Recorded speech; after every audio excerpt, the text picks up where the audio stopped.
Assalamualaikum warahmatullahi wabarakatuh. Saya Muhammad Haikal Farismi, mahasiswa Sistem Komputer Universitas Gunadarma, melaporkan kegiatan kami yaitu pembinaan UMKM Kedai Reka di Kelurahan Gunung Seteleng, Kecamatan Penajam, Kabupaten Penajam Pasir Utara, Kalimantan Timur. Di sini kami bersama tim membangun sistem keamanan dan pemantauan lingkungan kandang di Askafam untuk meningkatkan indeks prestasi dalam meningkatkan hasil harga jual ayam yang siap dipasarkan. Di sini kami memasang beberapa sistem, yaitu ada sistem pemantauan lingkungan dengan beberapa sensor. Kemudian kami memasang juga beberapa CCTV untuk pemantauan kondisi kandang saat ditinggal oleh pemiliknya. Sekarang saya telah di ruangan monitor di Askafam. Di sini kami telah memasang beberapa sistem. Di belakang saya ada sistem pemantauan lingkungan kondisi kandang, kemudian ada kontrol CCTV yang mencakup semua area kandang dan lingkungan peternakan. Perkenalkan, saya Lukman Hakim, mahasiswa Universitas Gunadarma dari jurusan Sistem Komputer. Di sini saya sedang berada di ruang kontrol. Dapat dilihat kita dapat memantau CCTV yang ada di dalam maupun di luar kandang ayam. Selanjutnya saya akan menjelaskan tentang sensor yang digunakan. Dalam sistem ini kita menggunakan 7 jenis sensor. Ada sensor temperatur, sensor humidity, sensor lux, sensor pH, sensor TDS atau EC, lalu sensor CO2 dan sensor amonia. Ini adalah sistem monitoring untuk pemantauan sensornya. Di sini kita beri nama UGPTIC Performance Index Ternak Berbasis TIK. Ini saya ke bagian main. Ini adalah nilai yang ditampilkan dari sensor-sensor tersebut.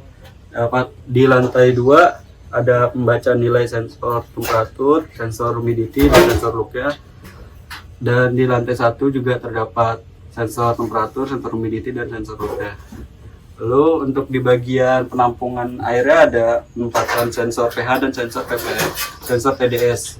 Ada nilai TDS itu di sini 141 ppm dan nilai pH-nya 6,7 pH.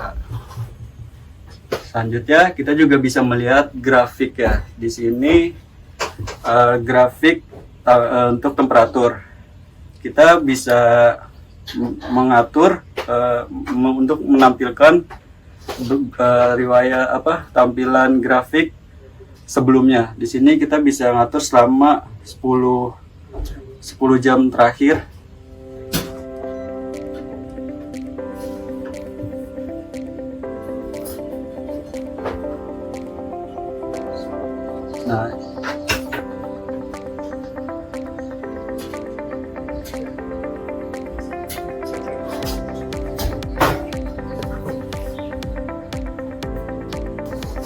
Nah, ini adalah tampilan grafik 10 jam terakhir dari jam sekarang dan jam sebelumnya. Lalu untuk humidity-nya, ini adalah bagian humidity dan ini grafik sekarang. Kita juga bisa mengatur 10 jam terakhir untuk temperatur humidity-nya.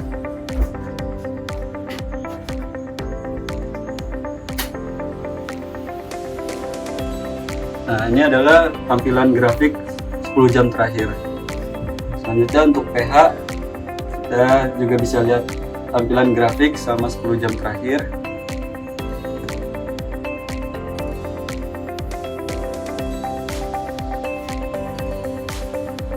Nah, ini adalah tampilan grafik 10 jam terakhir. Dan begitu pun dengan sensor selanjutnya. Jadi ada sensor TDS, CO2, dan amonia. Dan kita ke bagian history untuk menampilkan riwayat waktu yang terekam di sini. Di sini tampilan waktu yang terekam itu selama 15 detik. Setiap 15 detik. Jadi kita bisa melihat tampilan nilai-nilai yang terbaca selama 15 detik. Sekian yang dapat saya sampaikan. Selanjutnya akan dijelaskan oleh rekan saya. Nama saya Alan Wibisono dari jurusan Teknik Elektro Universitas Gunadarma. Saya sedang berada di ruang pemantauan dari kandang dan saya akan menjelaskan dan melanjutkan apa yang telah dijelaskan oleh teman saya tadi. Silakan. Di sini saya akan menjelaskan dari display pertama, yaitu main display, mengontrol semua sensor. Lalu saya akan ke manual. Nah, di sini kita telah memasang 4 relay, ya, bisa dilihat. 4 relay telah kami pasang untuk mengontrol berbagai komponen yang akan masuk ke dalam kandang, seperti contoh lampu dan lain-lain. Bisa kita lihat di tegangan. Di sini ada tegangan, arus, daya, dan daya masuk juga. Lalu kita hidupkan di bagian relay. Relay pertama telah hidup, bisa dilihat ya. Oke. Relay kedua, ketiga, dan keempat, dan semua nyala. Dan kita bisa otomasi. Dan di sini kita bisa menyalakan relay sesuai waktu. Misalnya kita bisa mengatur dari jam berapa ke jam berapa, ini telah terschedule.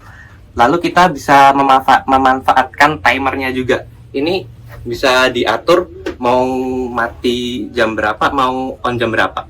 Ini bisa kita atur. Misalnya kita berada di 5 detik untuk nyala dan 3 detik untuk mati.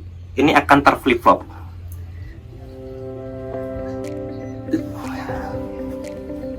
Lima detik nyala, oke, dan 3 detik mati.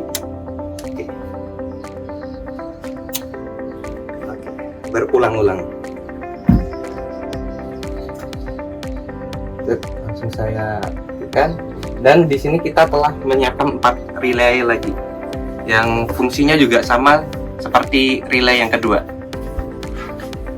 Dan kita akan beralih lagi ke wattmeternya yang telah kita setting juga ya di automation. Misalnya wattmeter itu kita mau membaca ke suatu tegangan yang lain, ke suatu komponen yang lain. Misal kita mau menyalakan relay 1 secara manual. Oke, sekarang kita nyalakan, maka tegangan akan masuk.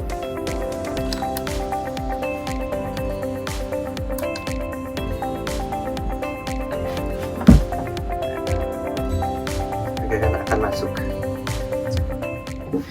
Tegangan yang masuk sebesar 222,6 volt dan daya yang masuk juga 45 watt. Nah, setelah itu kita sudah terbaca 46 watt dari komponen yang telah masuk seperti handphone yang sudah kita sambungkan dengan terminal juga. Ini dari relay 1 ke terminal, langsung kita sambungkan ke handphone dan itu menyala. Dan itu, nah, tegangannya masuk. Sekian dari penjelasan saya tentang relay yang telah kami buat, kami rancang. Sekian dan terima kasih.